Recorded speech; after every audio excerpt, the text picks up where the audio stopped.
Welcome to Undivided. Thank you for being here. Thank you for your commitment to giving common sense a comeback. I'm Brandi Kruse. Coming up today, an exclusive report. You'll only hear it here. We're diving into thousands of pages of emails obtained through public disclosure that shed disturbing light on how gender ideology in one of the most scrutinized public school districts in America has led to secretive relationships between at least one teacher and one student in a way designed to cut parents out. So we'll dive through those emails with all of you. Also, the MLB All-Star game in Seattle is finally over after all our hand-wringing. We'll talk about how it went and also what happens from here. There were efforts to clean up the city, clean up the homeless people, clean up the drug abuse, prevent crime, you name it, before the MLB All-Star game.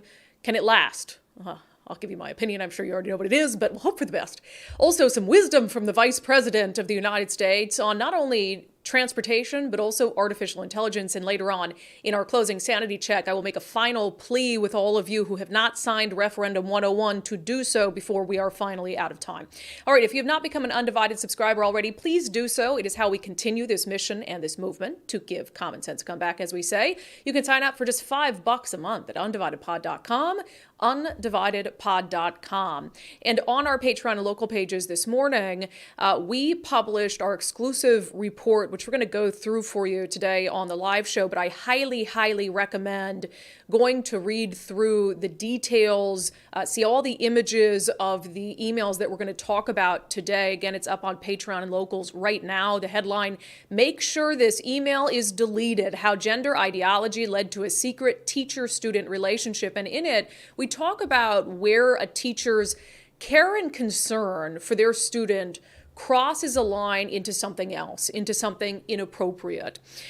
So I want to dive into the background of this a little bit. If you've watched the show, you're familiar with some of the challenges in the Olympia School District. Olympia, Washington, it's a very progressive area, and the school district, I think, reflects that, but so much so that they've run into a lot of issues and scrutiny when it comes to not only gender ideology in school, but also political agendas in school. We've done multiple stories on this particular school district. We talked about the fact that they appointed an anti-cop activist who was caught on camera in 2021 telling people to tear the city up. She got appointed to the school board despite the objections of parents. We've talked about a class or it was more of a group in the school district for elementary school kids that gave them a safe space away from white kids. And then more recently, we dropped an exclusive report on the Olympia School District about an unauthorized sex ed lesson that Planned Parenthood taught in an elementary school class. So this school district is not only on the radar, certainly locally, but also nationally as well. And one of the parents who's been pivotal in blowing the whistle on some of the issues in that school district is a woman named Alicia Perkins. And Alicia contacted us now, I would say, Nicole, several weeks ago with a plethora, thousands of pages of emails that were obtained through public disclosure specific to a 5th grade teacher at Centennial Elementary School. Her name is Jennifer Knight. I will say up front, we don't know if Jennifer Knight is still employed by the Olympia School District. We have asked them. Once we go through these emails, I think you'll understand why we're curious whether she still has her job. But specifically, what these emails demonstrate is really the stunning way in which policies around gender identity at the school have almost fostered an environment of secrecy that's designed to keep parents in the dark. Now, it will come as no surprise to you that even at the state level, when it comes to our public schools, that there are policies around students and respecting their preferred gender pronouns. And saying, okay, if you're a student in the public school system and you tell us that you now want to go by he, him, or they, them, we're going to respect that. We're going to ask that teachers respect that as well.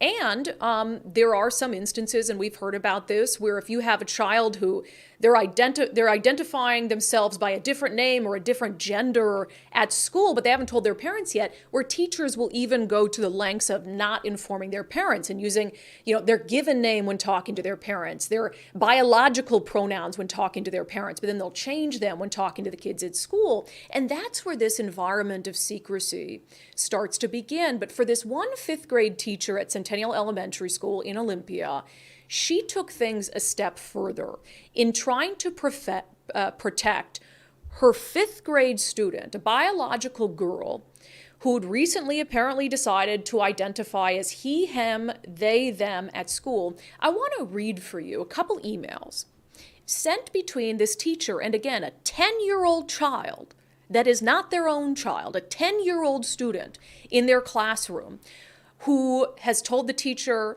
they identify as a different gender, and the teacher is trying to protect that student's secret. Here's one of the emails. You need to get a personal email set up so we still have a way to communicate. The emails go on.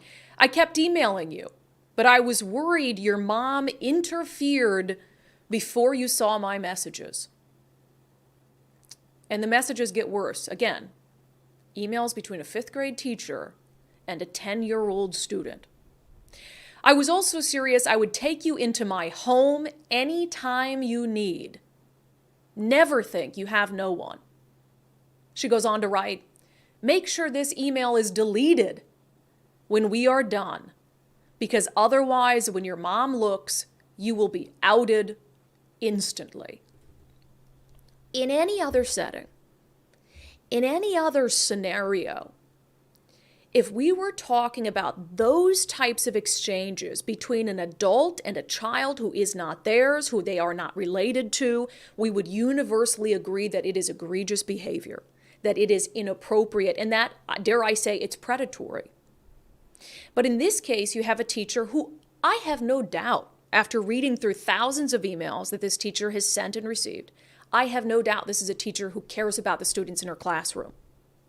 But she has taken that care and that concern and crossed a boundary where, because of her own gender ideology, her own beliefs on gender, she is almost acting as a savior for this kid who's not hers, going so far as to invite that child into her home without the parents knowing, and explicitly directing that child to delete their email communications. Again, you name a scenario where that would be deemed appropriate. It's certainly not appropriate here either. And now there's some other emails that kind of talk about how all of this came to fruition behind the scenes. For instance, this teacher, Jennifer Knight, again, referred to her classroom as Crew Night. So in an email, this goes back to last year in the spring, Jennifer Knight emails about 12 staff members at this school to inform them of this student's decision to change their gender identity at school only. They say, Crew Night, Jennifer Knight says in this email, Crew Night has a student who has recently changed their name and pronouns at school, and this email is to inform you of that change because you work directly with the child in some capacity. She goes on to point out that Washington Public Schools allows for this. In Washington Public Schools, students have the right to be addressed by their requested name, pronoun, and gender designation without parental request or consent. This student in Crew Night will be referred to by request, and then it gives the new name, at school from here on. Please use the pronouns he, him, they, them, as the student has requested this specifically. The student has opened up to me these past few months and has just requested this change. Please understand that this change is his right and is not to be questioned. Please also know that they are not going by this name change at home, and we will not be discussing this with his family, nor changing the name or pronoun in official school documents, essentially. So here's the thing. Again, some of that is not a surprise to me. We know that schools in Washington State, if a child wants to be acknowledged by a different gender pronoun than what they use at home, that schools in Washington State, at least a lot of teachers, tend to abide by that. But what is different here, and what takes this a level further, is the extent to which other staff members, other teachers, other 10-year-old children in this classroom were asked to keep the secret as well. So now you have this entire ecosystem that is being built in secrecy to keep one entity in the dark, the child's parents. So you have kids in the classroom who are supposed to keep the secret from their parents. You have staff members and teachers who, if they run into this student or their parents out in the community, are expected to keep this secret. And that is what allows this environment to fester where you have a teacher who goes to the lengths of sending private communications with their student to talk about this issue and telling a student, delete our communications so your mom doesn't find out. And as if that's not egregious enough, there's one email particular in these documents that, to me, I don't believe the intent was sinister at all, but I believe that the result is sinister. So the email is an exchange between this teacher, Jennifer Knight, and the mother of this student. Now, keep in mind, behind the scenes, this teacher is telling everybody this student basically is suffering from gender dysphoria, in so many words.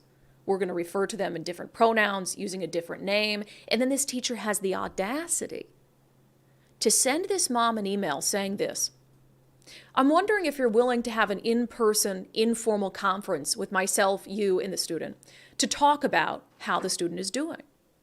I'm concerned about her mental health, her self-esteem, and how she feels about herself is low. And I think meeting in person and talking together would help this child feel supported. I don't have all the answers, but I was hoping we could chat and see if we can brainstorm some ways to support her. So here you have a teacher who knows about something very significant happening in this child's life. The fact that the child comes to school every day and pretends to be a totally different kid from who they are at home.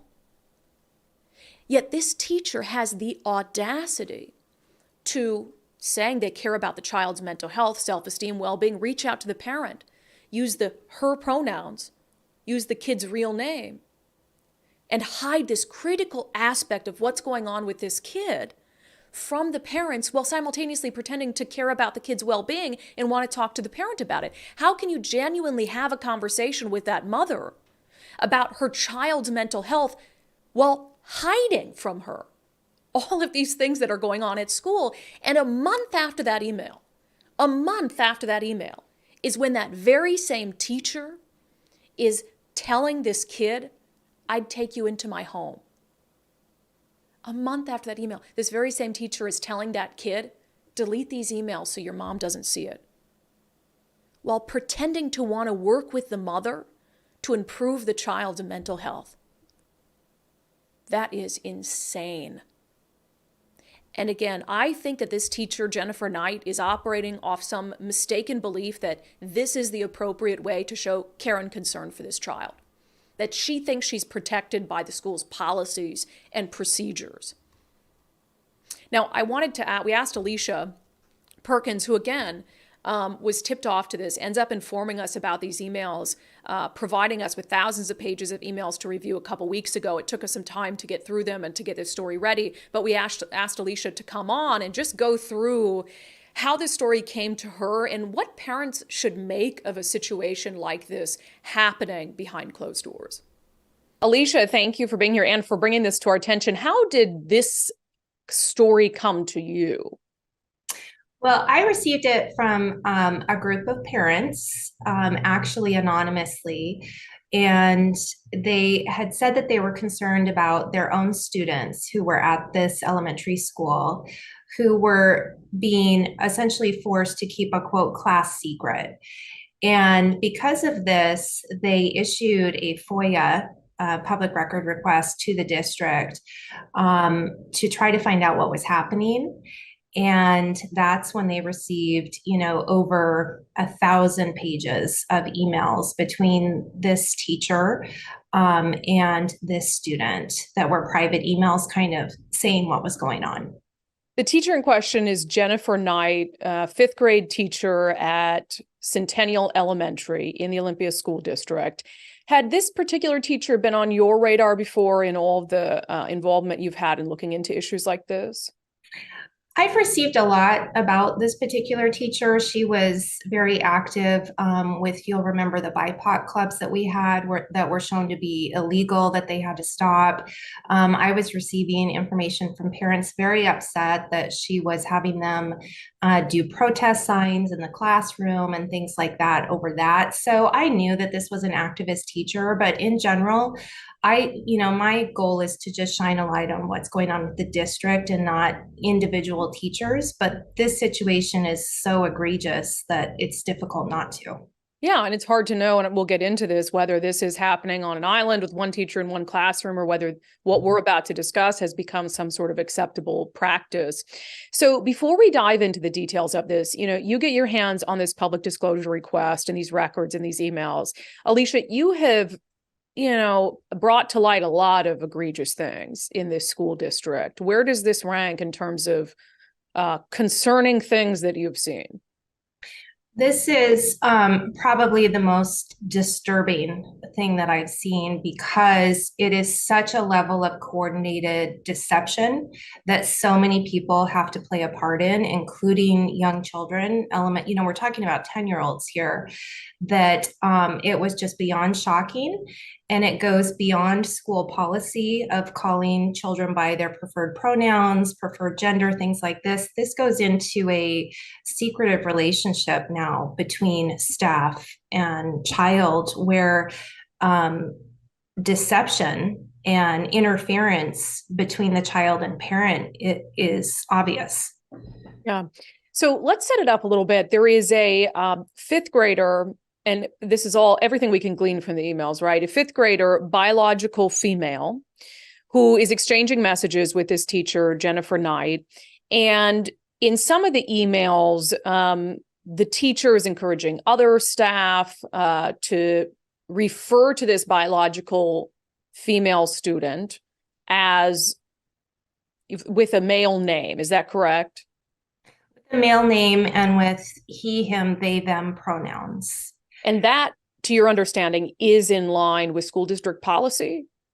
School district policy, and anyone can go look up their own school district policies. They're usually on their public website. So, for example, Olympia School District, you can look up policy 3211, which pertains to transgender students. And it does state that, I'll just read it to you really quickly here. Information about a student's gender, legal name, or gender assigned at birth may constitute confidential medical information. And I think it's interesting that they use the word may. Disclosing this information to other students, their parents, or third parties may violate privacy laws. And then it goes on to say, therefore, to ensure the safety and well-being of the student, school employees should not disclose a student's transgender or gender non-conforming status to others, including the student's parents. So this is a policy, and we knew that this was being followed. We know of many circumstances where parents have told me that they have found out after the fact that their child is being called by a different name and different pronouns, perhaps going on a different sports team, using different bathrooms, things like that.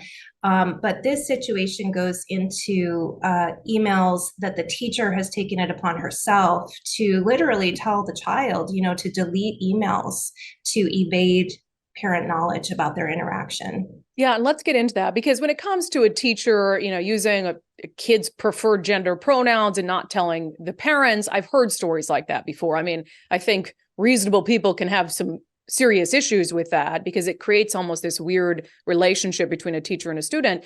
But talk about the emails that go, as you said, go beyond that and really further that secretive relationship. Well, there were several. I always try to give the benefit of the doubt, but in this situation, I do think that the teacher has gone beyond I'd like to help you out with this confusion you may be experiencing, to positioning herself almost as like a savior role. And, some of the emails were, make sure this email is deleted when we are done, because otherwise your mom will out you. Another one was, I was serious when I said you can come live at my home anytime. Another is, I kept emailing you, but was worried your mom interfered before you saw my messages. You need to get a personal email set up so we will have a way to communicate, and make sure you use personal email in case this one goes away. I mean, this is a clearly going over a line that this teacher should be taking with the student. It's insane. It's truly, and so you've got the secretive email exchanges going on between the teacher and the student. I mean, inviting the student into their home if they want, saying delete emails so your parents don't see it. And then there's also this sort of class secret, right? There's this veil of secrecy that the teacher expects of her students? Well, that's my understanding that, what this is doing beyond setting up an adversarial relationship between the school and parents, which is horrible in the first place, is it set up now a secretive relationship between other students and their own parents. And that was the parents who sent me this. That was one of their concerns is, my child is being asked to keep a secret and be deceptive now with us. So this has now involved not only this one child and this teacher, but it's involved several staff who are now participating in the coordination of essentially a cover up. And now other students who are young. I mean, these are elementary school students who should feel conflicted about keeping secrets from their parents. But that's what this has all been set up to do. I guess if you're a parent who has a child in that school district or really any school district, I mean, I know parents can be involved and they can ask questions, what are my kids being taught? But as a parent, how do you even begin to guard against something like this? That's the problem because, in the research I've done, every parent can request records that the legal records that the school keeps of their child, which may reveal that some of this is going on. But why would a parent even think that they need to do that? So what would tip a parent off that, hey, I need to order my child's records from the school so I can find out what's being done, possibly in secret? No one's going to do that because you wouldn't have any tip off really that you needed to do that, or why should you have to do that? So I don't know what the solution here is. Yeah, and these emails point out, you've got the teacher who's emailing the parents referring to their child as a girl by her real name.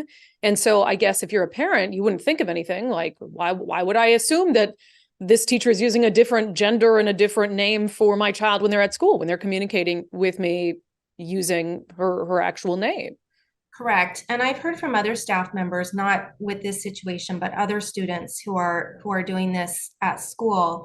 And then they will see them in public, which we all do. When we're out with our kids, we see our teachers, staff members, administrators, because we're all in the same town. So grocery shopping, the mall, wherever. And these staff members have told me, so now I'm in a position in public when the student is with their parent of now deciding, what do I say? How do I address the child? What name do I use? And it's involving them now, which most people would be uncomfortable with this level of secrecy that has now been, placed on them. Right. The pressure and to be involved in everyone involved, like you said, from the teacher to other staff members to students and their parents involved in this effort to keep that information from the child's parents, a fifth grader's parents. You have not yet, right, spoken to the school about this. I know that we've been in contact with them to get some answers to our questions, but you have not contacted. I have not, but I do think that some answers need to be given about this. And I also know that they were issued a FOIA on it, and they had to go through all of these emails and redact the child's name. So presumably they know what's going on here. Yeah. And there's some emails where the teacher gives the student a hotline for LGBTQ youth. I don't have an issue with that. Give the kid a place where they can call if they're having troubles. That to me seems more appropriate than creating this veil of secrecy and trying to deal with the situation yourself as a teacher. Alicia, I guess whenever we talk to you about one of these stories, and I kind of referenced it earlier, but I just try to put myself in the position of a parent and hearing these stories and hoping that they're the exception, not the rule. But then we hear so many other examples in this school district in particular. I guess, what would your message be to parents who hear this kind of stuff and are understandably concerned? My message is continually, we've got to wake up, because we have been asleep behind the wheel for a very long time while a lot of these things were implemented. And some of these things I do believe are implemented with good intentions, but these are the outcomes. These are the consequences for this form of secrecy that has now been established between schools and parents, which is creating this tremendously unfortunate adversarial relationship between a parent and their school. And so I think that people really need to start paying attention. Look at your school policies. Like I said, this is all public. Look at OSPI's policy on this. Those are also public. Look into, if I were a parent, I would be probably asking, is this legal? Did this go over a line? I would be asking the school, what is the line that a teacher can go across? And how do I know that this is not happening with my child? These are things that we just need to really delve into that we didn't really have to several years ago, but we need to now. I think in this situation, this is so egregious, so far beyond the line. If I had a young child and I found out that an adult was telling my child, a 10-year-old, to keep a secret from me, to delete emails, to create private emails, I would have probably contacted law enforcement, to be honest with you. It used to be a universal understanding that when an adult told a child of any age to keep a secret from their parents, especially regarding sexuality, that was a huge red flag. And we used to all agree upon that until about 2 minutes ago. Be considered predatory behavior. Exactly, exactly. So, what has happened where this is now okay for adults to insert themselves and tell a child we're now going to have secrets between us? It's not okay. Yeah, it's not okay. Thank God for Alicia Perkins. Honestly, can we all give her a for her bravery? Thank you, Nicole. It's not as effective clapping without somebody else audibly clapping with me. I mean, thank God for Alicia Perkins. She sent 3 kids through the Olympia School District. Both she and her husband went to the Olympia School District. She cares. She's not a bomb thrower. She's very reasonable and rational in how she explains these things. And that's why parents send her stuff that they're concerned about, because she has been willing to put her face on all of this. I mean, she makes appearances on national news when they'll have her to talk about this stuff. And you can only imagine the kind of vitriol that she gets for doing it. But she just doesn't care because she knows that she's doing the right thing. And that's how we get out of this craziness, is people like Alicia Perkins, reasonable, rational parents, come forward and they say, absolutely not. This crosses a line. It's predatory behavior, even if you try to put it under the guise of you caring about a child because they're having a crisis moment in their young lives. So I do want to note that we reached out to the Olympia School District to ask questions about this. Nicole sent them a series of questions. They got back to us with what I would consider a pretty generic response, pointing to the school policies and the OSPI policies that Alicia talked about there, where they say that it is in their policy to sometimes, yes, keep this information from parents, but as far as the emails that took it a step further from this particular 5th grade teacher, what we were told by Susan Gifford, the Executive Director of Communications and Community Relations, she said staff are expected at all times to maintain appropriate boundaries with students and follow the Washington Code of Professional Conduct and district policies and procedures related to staff and student communications. In instances when there is reason to believe those expectations are not being met, we investigate and take appropriate personnel action. We do not comment on personnel matters nor students' private information. So, of course, our natural follow-up questions were, okay, was there an investigation then into these emails? Because like Alicia said, the district knows these emails exist. They fulfilled the public disclosure request and took the time to go through each email and black out the student's information. So they know these emails are out there and they knew this story was coming. So the question is, did an investigation take place? Because the most egregious emails occurred from spring of 2022 to fall of 2022. And is this particular teacher, Jennifer Knight, did she face any consequences? Is she still employed in that capacity by the district? Because while we can find some references to her in salary information from 2021, 2022, we cannot find that so far for this year. So we need that information, or we would like that information from the school district. So hopefully they get back to us. I'll also say this is a frustration of mine and has been a frustration. Teachers are public employees. They work with your kids. They get paid with taxpayer money. The excuse of, how was that worded? We don't comment on personnel matters. You should be able to comment on personnel matters when it's a public employee. So we have some follow-up that we're going to continue to do and press for answers in this regard. But I will also say that this stuff isn't happening on an island in Olympia. Just because the Olympia School District has become this poster child for, woke ideology infiltrating our classrooms, it's not just happening there. There's a Como News article, and bless Como News for doing a story on this, because sometimes these issues with gender identity in kids, the mainstream media doesn't really want to touch them. But Como News just posted an article. Here is the headline: Seattle Public Schools offering gender reaffirming care to students at, quote, no cost. And I encourage you to go to comonews.com and read this article, because it's very well reported. And it talks about how two healthcare centers, and this is the state's largest school district, SPS. They are operated by nonprofits, which, according to Como, provide, among other things, gender transition medications and referrals for gender transition surgeries. So I think it just shows that gender ideology and our public education system in Washington, the two things are inextricably linked at the current moment. And it's not just in Olympia, it's in the state's largest school district, and it's happening in other school districts as well. And with this particular story from Como, there's this question about, okay, you have these clinics that are operating in this school district. If you've got a kid that goes there, they have gender dysphoria, they want to seek certain types of care, to what extent are parents being kept in the loop on that? To what extent are parents being told, hey, your kid showed up at the clinic today and they have gender dysphoria and they want to seek certain types of care? Now, under state law, a medical provider would still have to abide by state law when it comes to surgeries, for instance. A child cannot consent to a surgical intervention by themselves under the age of 18 unless they can convince a medical provider that they are a mature minor under state law. And then that leaves a lot open to interpretation for individual medical providers. So again, these things aren't happening on an island. We have to be aware of them. If you have not read our story already, which dives into everything we just talked about in even more detail, if you go to undividedpod.com and either our locals or our Patreon page, it is up right now. There is no paywall. The headline: make sure this email is deleted. How gender ideology led to a secret teacher-student relationship. Please go read it. We lifted the paywall so you can share it with everyone under the sun so they know what is happening here. I'm going to pick back up on this theme coming up in Sanity Check, because this, to me, is directly linked to the reason we've been pushing so hard for Referendum 101. And we are down to just days to get enough signatures to get that thing on the ballot. This is the kind of stuff that we're trying to prevent.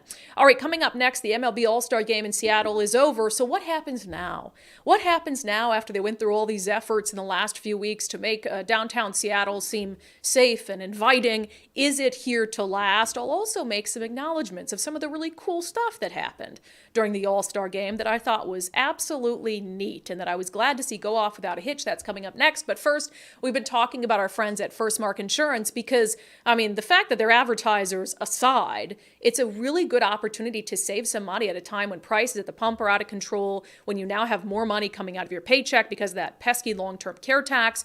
So take the First Mark Challenge at firstmarkinsurance.com. It's free to do. And what they're going to do is they're going to talk to you. You can do it virtually. It just takes a little bit of time about all your insurance, your needs. Then they're going to go out. They're going to shop the marketplace for you at no cost to you. And they're going to see if they can't get you better insurance and save you a little bit of money in the process. One of the things that Mike and I realized when we did the First Mark Challenge and then became members of the First Mark family is that we were way underinsured. So as two people who work a lot and who work very hard for what we have, that was a terrifying prospect. Here's Dave Taylor. He is the CEO of First Mark.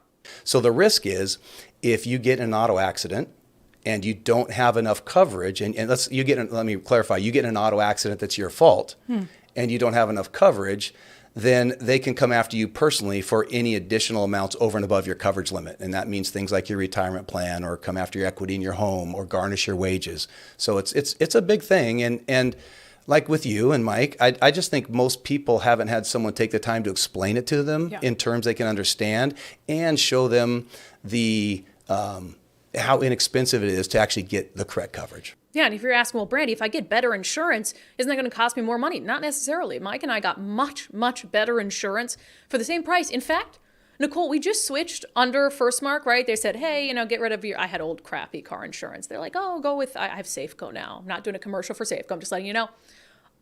Never in my life with my old insurance company did I get a check in the mail for it was like no claims rebate. Oh yes, I've got a few of those. I've never. So now I'm with like an adult insurance company or something. I mean, it was like a check for $47, but I'm like, Anyway, so what I'm saying is now I have adult insurance thanks to First Mark. So if you want to get better insurance or even save some money, we talked to a woman the other day who's saving $100 a month. That's $1,200 a year, all because she took the First Mark challenge. So firstmarkinsurance.com, firstmarkinsurance.com, they work for you. You know, I'm always looking out for your pocketbook. All these pesky tax increases. So that's a good opportunity to save some money. Okay, we're going to get to our segment Unbelievable in a moment.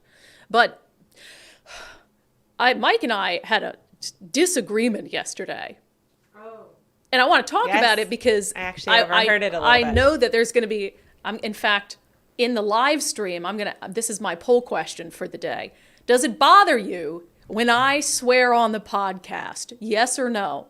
So I have tried to cut back on my cursing. Don't you think?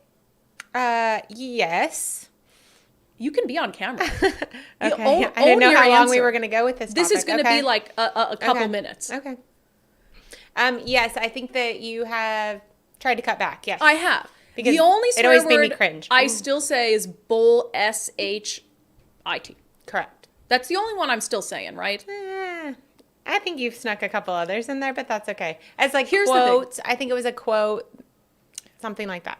It bothers Mike a lot. I know. He says that I am too smart and elegant to be cursing like a sailor on the podcast. I know. And so he likes that you're elegant. I likes appreciate pretty that. words like that. I too. appreciate that. Mm-hmm. And so we had a little discussion, and he does not want me swearing on the podcast anymore. He said he was going to cancel his He's membership. like, I won't listen. I was like, you can't do that. We're getting married. And so anyway, because I love him and value his opinion, and I do agree with his criticism that we have a lot of moms and dads who listen, that if they're in the car and then, here I come with my potty mouth, it might be problematic. Now, I pointed out to Mike that a lot of big podcasters, much bigger than us, curse all the time. Right, but they know what they're getting into. Because those are, the Joe Rogans of the world. They're known for their swears. You mean when you listen to a show called Undivided? For swearing. Mm-hmm. That you don't expect swearing? Here's the other thing. Mike used you against me. He says that you're on his side. I am. I literally made the case to you. And I think that it's funny that Mike's having more of an impact than I do. I don't remember you making the case to me that I should never swear. I said that if kids are in the car, it's a little jarring. You're like, so here I've got my best friend, and I should say one of my best friends so my sister doesn't lose it and my friend Johnny don't lose it. And my fiance teaming up to clean my mouth out with soap. Only on camera. Okay. But here's the thing. I do value your opinions, and I've made a promise to Mike that no more swearing. Okay. It is bullshoot from here on out. Although right now on the live chat, I said, does it bother you when Brandi swears in the podcast? 82% said no. Oh, I believe it. 82%. So here's what we'll do. Do you have the snort jar back there? Yeah. Mm-hmm, mm-hmm. Daniel says undivided, uncensored. That's why I say baloney a lot, because I start to say baloney. Two Ladies Midwest Adventures says, I have daughters that can be affected by it, Brandi. There are so many better words you can use. Oh, man. Okay. Well, we know what you mean when you say the others. Bullshoot. Oh, dang it. So here's what I'll do. If I slip up, because for the record, I never go into a show being like, how many curse words can I fit in today? Mm-hmm. I'm just being myself, and sometimes in real life, I let it rip sometimes, even though I'm a classy, elegant, not let it rip that way. I was going to say, I let it. And then I'm like, I'm classy and elegant. Even though I'm a classy, elegant, intelligent woman, But so what I'll do is if I break my promise to now you and Mike, I will put $20 in the snort jar, which remember the money at the end of the year to the snort jar goes to our charity of the year, We Heart Seattle. Right. So I have a lot of incentive not to break my pledge to you. Okay. And to the daughters of Two Ladies Midwest Adventure. I don't know. You want to, I just realized there's like a cord coming through my camera shot there. But you want to contribute to that charity. So I don't know how much. Yeah, I'm getting married though, not $20 a pop. I got to save money for our wedding. Okay. Good deal. Anyway, so I just thought I'd talk about the little disagreement Mike and I had and let him know that I love him and I value his opinion and I agree with him in many, many ways, Andrew and Nicole. And so from here on out, there shall be no swearing from me on the podcast. All right, let's get to our segment, Unbelievable. The All-Star game in Seattle is over, so what happens next?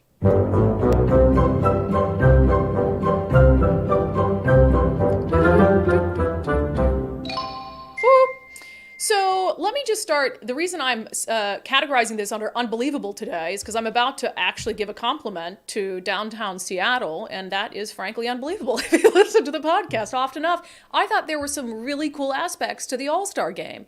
There hasn't been an All-Star game in Seattle since I think the early 2000s, so certainly not since I've been here. And there were some things that were really cool, and that I got to give them credit for. Like, so it's T-Mobile Park, right? Mm-hmm. And they have the T-Mobile's colors are magenta. Is it, or do they call it fuchsia? Magenta. Yeah. So they're very specific about magenta. Yes, down at Pike Place. Pink. Yeah, don't call it pink. Don't call it pink. I always drive by the T-Mobile headquarters, which is on I-90, and it's like lit up in magenta. Mm-hmm. So they had, and we got some pictures here from T-Mobile Park. They had a magenta red carpet for the All-Star game down at Pike Place Market, which was so cool. It's like, oh, wow, it's like we felt a little Los Angeles for a day. Not the bad parts of Los Angeles, the part where all the rich people go and then they act like the rest of Los Angeles isn't bad. And I guess it's kind of that vibe because like 2 blocks away is 3rd Avenue. And then I saw these pictures of the kids having such a good time at the game and all the cool stars that were there and Old Mariners greats and the home run derby, which I know, Nicole, you watched and you thought was pretty cool. It was more exciting than I expected it to be. I mean, it was just kind of fun to see all the kids catching the balls, everybody up in the stands. I don't know if you saw, but Dory's daughter caught a ball with the mitt. Can we tell that story? When she was little. Will you tell that? Is Suzanne okay if we tell that story? Yeah. Oh my gosh. So one of Dory's daughters went there and she was wearing his shirt that said "Save the Mariners" from I don't know, 90s, I guess. Yeah, and she also the glove. The glove was the first mitt he bought her, I believe. Yeah. And she caught a home run. And she caught a ball, and she was in a spot that did not get very many. Yeah. So she got the one that came up there to her area. So yeah, that was really cool. Yeah, so very look, special.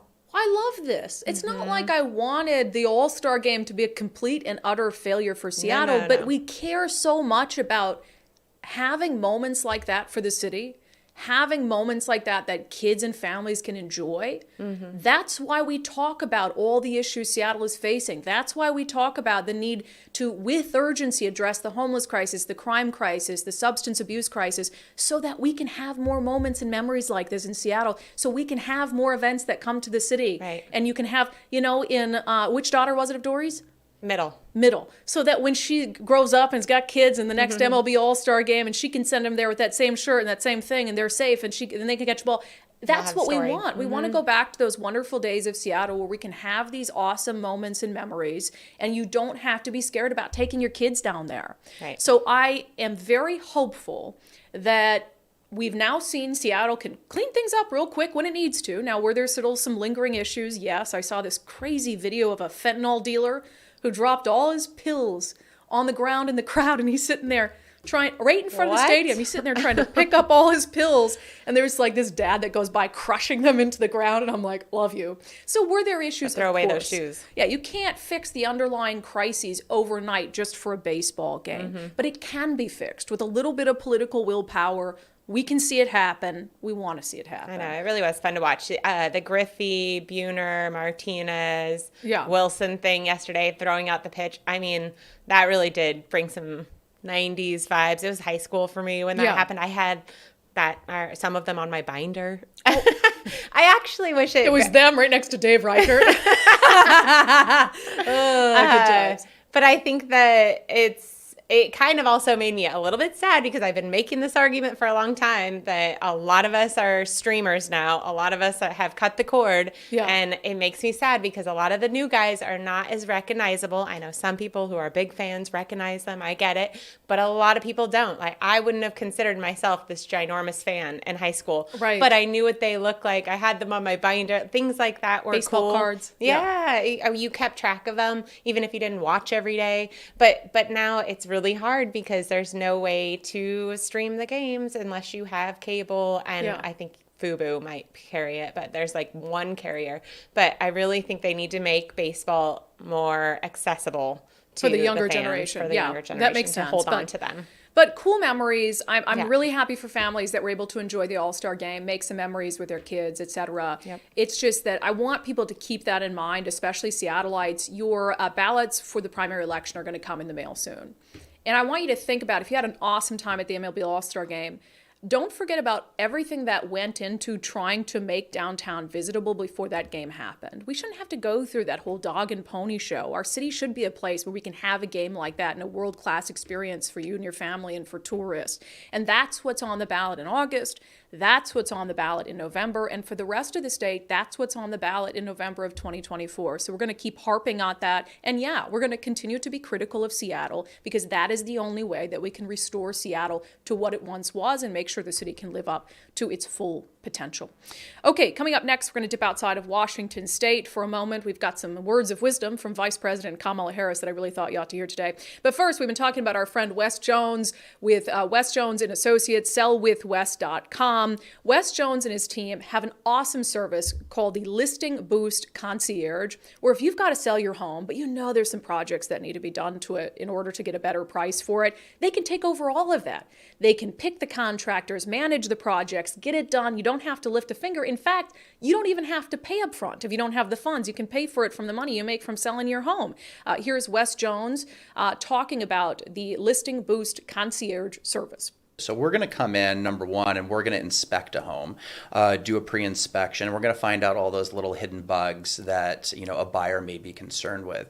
And if a seller wants to do some cosmetic updates, whether it's flooring, whether it's lighting, countertops, even a kitchen, we're going to help guide them through that. So the Listing Boost Concierge service, what we can do is we can project manage those rehab projects. We have a list of contractors and preferred vendors that we like to work with and have a ton of experience with, and we'll take that off a seller's hands. We'll go ahead and run that project for them, and we even have some options where they can pay at closing out of their net proceeds. How great is that? I mean, you're cutting out so much of the stress from selling your home. If you got to dip out to another state, Florida or something like that, and you're like, gosh, I don't have time to deal with all these projects. Let's sell with Wes. Let's Wes Jones and his team at Sell with Wes do it for you. Sellwithwes.com. Sellwithwes.com, a better way to sell your home. Okay, looking at some national news. We thought we'd update you on Cocaine Gate. Well, at least we thought that we'd let you listen to a reporter trying to get Karine Jean-Pierre to update us on Cocaine Gate. Any update on the investigation into the cocaine at the White House? The Secret Service indicated if they're closer to... I don't have any updates. As you know, as you just mentioned, Secret Service is under their purview. They're certainly investigating the situation. I just don't have anything updated. I would refer you to the Secret Service on that particular question. Nothing.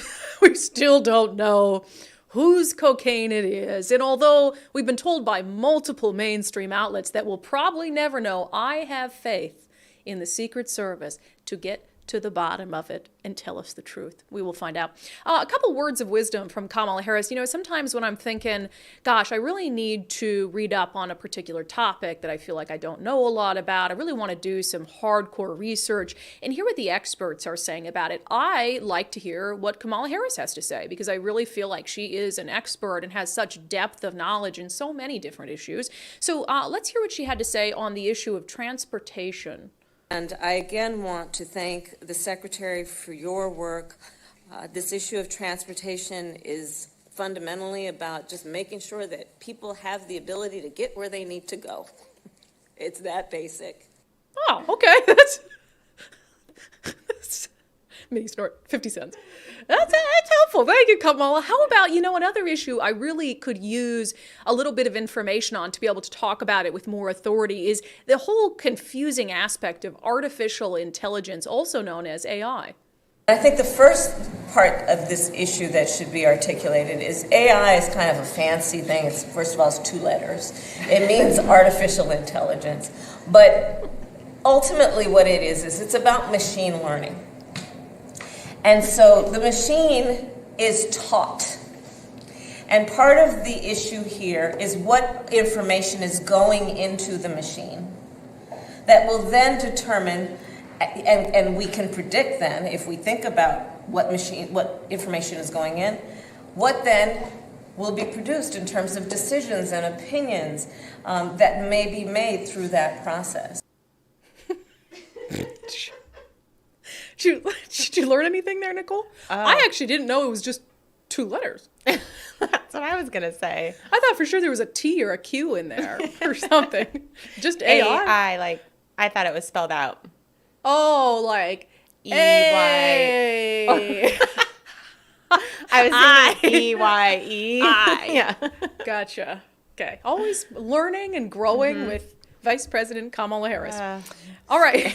That's so sad. Okay. Oh, but if, our criticism is based solely on the fact that she's a black woman, so we should stop being so sexist and racist.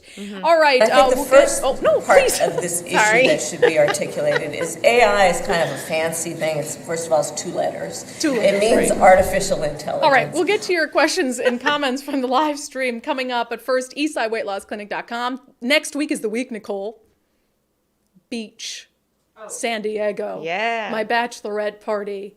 So I'm feeling great. I mean, I'm down 36 pounds on the Eastside Weight Loss Clinic plan. I'm feeling great. I'm ready for the beach, okay? Packing my outfits, packing my bathing suits. I know, I gave you your pack list yesterday. You did, because you didn't tell me what we're doing, and so you just have to tell me what I have to wear and pack. Right. But I'm down 36 pounds. I'm feeling great, and I've heard from so many of you who've found success on the program. It's not easy. It's not magic. You've got to eat better, but it teaches you how to eat the right things in the right portions, and then how to maintain that diet for life in a way where you don't feel like you're suffering or on some lifelong diet plan. So do what I did. Schedule a free 15-minute consultation. Super easy. eastsideweightlossclinic.com. eastsideweightlossclinic.com. Dr. Ryan Coogan and his team, they'll do a quick video chat with you, and they'll tell you what the program entails, and you can decide in just 15 minutes whether it's right for you, and you can be on your way to a happier, healthier, fitter you in no time at all. eastsideweightlossclinic.com. Okay, we'll get to your questions and comments from the stream.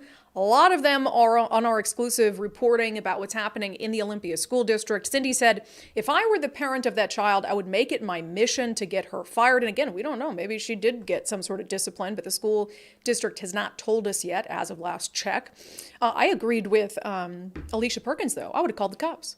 Because like I said, put those emails in any other context. If you find out an adult is sending those emails to your 10-year-old child saying, delete these so your mom doesn't see them, don't you call the cops? Right? It's just weird stuff. Jackie said, Jackie, thank you for being a subscriber. As a mom of a 5th grader, this story scares the hell out of me. Is it unreasonable to expect our public schools to act above board in all their actions, to be honest, and not prey on our children? This is allowing wolves to teach the lambs. It sometimes feels like we have no power to stop it, and some of us don't have the means for private schools. And I think that's truly the saddest part. You can't just say, well, take your kid out. Okay, well, how are they going to get an education if I can't afford private school, for instance, or I can't homeschool them because I got a full-time job? So we have to demand better of our public education system. We can't just resign ourselves to, rich people, they can do private education, and folks who have the time can do homeschooling, and everybody else just has to suffer with whatever stuff they want to force on our kids. Matthew said, Brandi, do you think a wave of lawsuits might start making school districts reverse course, or are they fully on board with this? And they will take the financial hit. Well, they don't take the financial hit if there's lawsuits. We take the financial hit if there's lawsuits. So I don't think they care at all about that. I think people have to start losing their jobs. And I really think there has to be messaging from the top down that what's happening is unacceptable. There has to be messaging from the superintendent of public instruction. I don't think you're going to get that messaging from Chris Reichdahl, although, Nicole, we should reach out to him on this. One thing I like about Chris Reichdahl, he's always been willing to do interviews. Very responsive. Very responsive, even if it's a subject where he knows we're going to try to grill him on it. And I actually think if he saw these emails, I think Chris Reichdahl would condemn those emails. But I think on some other issues related to gender identity in schools, he's allowed too much. So 2024 might be something to look at for other candidates in that race. And then, of course, the governor's race. If you had a governor in the state who was messaging like, no, this is not what's going to be happening in our public education system, I think that would go a really, really long way. Matthew also said, not to be questioned. That's very scary language. Yeah, the teacher's language in that email saying this is how they will be referred to, and it is not to be questioned. Crafty Grandma Crispy, I read the article, and the email exchange was very disturbing and gave me grooming for child trafficking vibes. So I, think the phrase groomers is overused sometimes, and I don't think I've ever really used it personally on the show, but this to me feels like grooming, where I'm like, man, I resist some of those, I guess, that some people would consider right-wing talking points. And then half the time I'm like, wait a second, they were right. I was like, so on vaccines, I really think what should have instance, happened as far as parents getting involved and what should be part of the rule where they don't have to tell parents Yeah. is that they have to work with the students Right. to approach the parents, right? And maybe have somebody there, but I don't think this let's conspire to keep this a secret is very effective, because it's not gonna work, right? Right. You're eventually gonna have to tell them. So why don't you work with her on finding the right approach to confronting your parents with this problem that you're having, or whatever it is. Send them to the counselor, have the counselor do it. Right. But not conspire behind the parents' back to keep this a secret, and bring in other students, bring in other teachers. I mean, her whole class was in on this. Yeah. And they were like, well, gosh, do I have to lie to my parents now? Yes. I mean, that's what they're saying. Don't talk about this at home, right? Yeah. So I think that should be part of the rule. Not just, you don't have to tell their parents, or don't tell their parents, but figure out a way to get the parents involved. Right, because that's healthier. And then again, I go back to that one email, which it wasn't the flashiest of the emails, but it's this teacher acting with care and concern, emailing the mom saying, hey, I'm worried about your child's self-esteem. Right. I'm worried that your child might be depressed or whatever, their mental health issues. Right. All the while, that teacher knows that this kid has gender dysphoria, and they're keeping that from the parent while pretending that they want to deal with the mental health crisis, but leaving out what might be contributing to the actual issues with self-esteem. Right. And even with $55.99, I will say, I mean, they're hiding your child, but they actually still have to tell you that they're safe somewhere, right? Yep. So there's at least some parental involvement. Notification. We don't think it's enough. Base level. But this rule in the schools should be just as, fought against. Yeah. Well, and the school district says that they're working to change this particular policy, but didn't say how or didn't say why. So we will follow up, because we have many more questions for the Olympia School District. A couple more on this. Tracy said, this is not isolated. I know firsthand. Everyone needs to understand that if a child is struggling with identity and they don't want parents to know, the staff at school is required to keep it a secret from the parents. I worked as a para and have dealt with it firsthand. I'm fighting in my district. Keep up the good fight. H said, thank God my kids are adults now. Schools have become indoctrination camps. Diana says, looks like there's a school board meeting tomorrow in the district. I think the parents need to show up en masse to demand accountability. That's not a bad idea. We need to tape that school board meeting. Two Ladies Midwest Adventurers says, getting those records requests are not free. They're costly, and one parent was sued by the teachers union for just trying to get curriculum. What choices do us parents have? I mean, you can get, obviously, these emails all came in through a public records request, so you can do that. But I think, just continually keeping those lines of communication open with your child's teacher, looking for things that don't feel right, talking to your, I'm not a parent, I'm not going to tell you how to parent, but talking to your kid about, asking them questions about what's happening in school and seeing if you get any sort of answers that don't add up. I just think it's just about being involved. All right, on swearing. Andy says, ladies don't swear, LOL. Okay. Well, that's probably true. Two Ladies Midwest Adventures. So my daughters want to do a video to thank Mike and Nicole. Look at you. You're putting that in there so that you're just making a point. There was a couple that said they didn't care either. Okay. Oh, I noticed that you didn't put those in there. Interesting. But I've got to choose. Do I care about dropping a few swear words here and there? Or do I want to make Nicole and Mike happy? Did you snort twice today? A lot of people say you owe $2. No, one was a little one. It's like 50 cents. Doesn't care. It's like $1.50. Doesn't matter. Okay, $2. $2 to the snort jar. Guys, for all of you who are out there trying to catch my snorts, like you think you got me, at the end of the year, I'm counting the money in that snort jar. And I'm going to ask each of you to make a matching donation to We Heart Seattle. So keep that in mind. Yeah. Because I will guilt you in December. So if there's like $50 in the snort jar, I'm going to be like, I need you to make a $50 donation to We Heart Seattle. I'm okay with the snorting. Much more. The swearing thing bothers me much more than the snorting. The snorting is a personal it's endearing. thing. It's a personal character trait I don't like. Okay. But again, if I swear, I'll put $20 in there. Deal. Okay. And then I'll just have to uninvite a few people from my wedding. Every $20, I'll just have to uninvite someone from my wedding. Sorry, guys. Why you look so confused right now? I feel like my camera, I look red. Oh my God, you're fine. Sunburnt. Anyway, okay, but you're not uninviting me because I'm doing too much for you. You're in the wedding. So, all right, that's enough comments for today. Thank you for those. Thank you for your input on my swearing. Let me see where that poll landed. 87% said they don't care about my swearing. but it's done. I It's a believe done it. issue. We can do the news and important stories without me calling bullshit on people. Okay, let's get to our closing sanity check, shall we? So again, a reminder, go check out our story that we posted on Patreon and Locals. To me, it's just really disturbing. I think something every parent should be aware is not only happening, in this one school district, but this sentiment is pervasive. I really, truly think it is. And, there is this climate and these policies that are the result of gender ideology that almost, this is the natural result of that.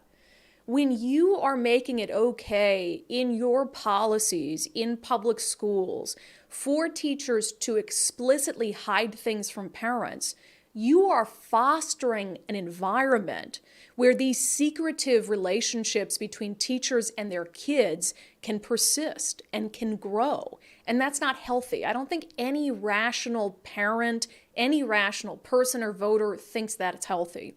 So when you read that story, after you let it sink in, I want you to then, if you have not already, go to reject5599.com and find a place to sign it today. If not today, tomorrow. If not tomorrow, this weekend. Because we're running out of time. And really, to me, the effort to put $55.99 on the ballot, which is, again, something we've been supporting through our meet and greets. We've asked people to sign Referendum 101, which will put $55.99 to voters. This is about stopping these sorts of policies in their tracks. It's about sending a message to lawmakers that some of the stuff they're doing is insane. And if you don't stop it here, it will continue and it will get worse. So even if you're someone who you've been hearing the arguments for and against $55.99, which again allows kids of any age to run away from home to a shelter, say, I'm here for protected health care, and then that shelter and the state under law cannot tell the parents your physical location. Even if you've heard the arguments for and against and you're like on the fence about it and you can see some arguments and you can see some against it, I want you to think about what will come next, because it is a slippery slope and it will not stop there. So it's really about sending a message that we're done with the erosion of parental rights. We're done with this effort to separate kids from their parents, to keep secrets away from parents. It's not right, and it's not the way that we should be going as a society. We talk so much, and so much of what we talk about on the podcast is connected to this very issue. The erosion of the home, the erosion of the family relationship. We look at all these young kids who are committing egregious crime, violent crime sky high, so much of it committed by kids under the age of 18. Weakening the relationship between parents and kids is not going to help with that. It is not going to help with that. And so Referendum 101 is our chance to stop it in the tracks, to send a message to elected leaders that we won't tolerate anything else. So if you have not done it already, please, for the sake of sanity, for the sake of our state, for the sake of our kids, for the sake of parents, go to reject5599.com today. You just have a few more days to find a location. Even if you got to drive a little bit, I know gas prices are high, it's worth it. Find a location to sign the referendum and let voters decide if this is the direction they want to be going in our state. I think you said this weekend, but I have to have them on Saturday. Well, yeah, but technically it's the 22nd. So they just want them kind of in the mail. If you've got one, by the way, if we gave you a form somewhere, if you picked one up, you should put that in the mail by the 15th. You should put it in the mail by the 15th. The drop dead deadline is the 22nd, but they need all of next week to get things together, to go through any issues they might have with signatures. So if you're going to just go to a location to sign it, I think it's okay to do that throughout the weekend. Just make sure you get it done. All right, that has been it for today's episode of Undivided. Thank you for being here. Thank you for your commitment to giving Common Sense a comeback. I mean, it's days like these and shows like our episode today that remind me why we're doing this. It is stuff that I would not have been able to do in my old job. And I'm grateful to people like Alicia Perkins who have said, you know what, I care about restoring sanity to the state, so I'm going to put myself out there. I'm going to put my name and my reputation on the line to raise awareness for really some of these policies that are just not common sense. And that's what we're in. We're in a divide between the reasonable and the unreasonable. You guys are the reasonable, and you need to have a louder voice, and you need to push back against some of what's happening in our state. And I hope that this show and this podcast makes you feel empowered to do that. So if you've not become an undivided subscriber already, please do so. Help continue to support this mission and this movement to give common sense a comeback. undividedpod.com, undividedpod.com. You can sign up on Patreon or Locals for $5 a month. There's no difference between the two sites. In case you're curious, you can choose whichever one you please. We'll see you back here tomorrow on the live show at noon.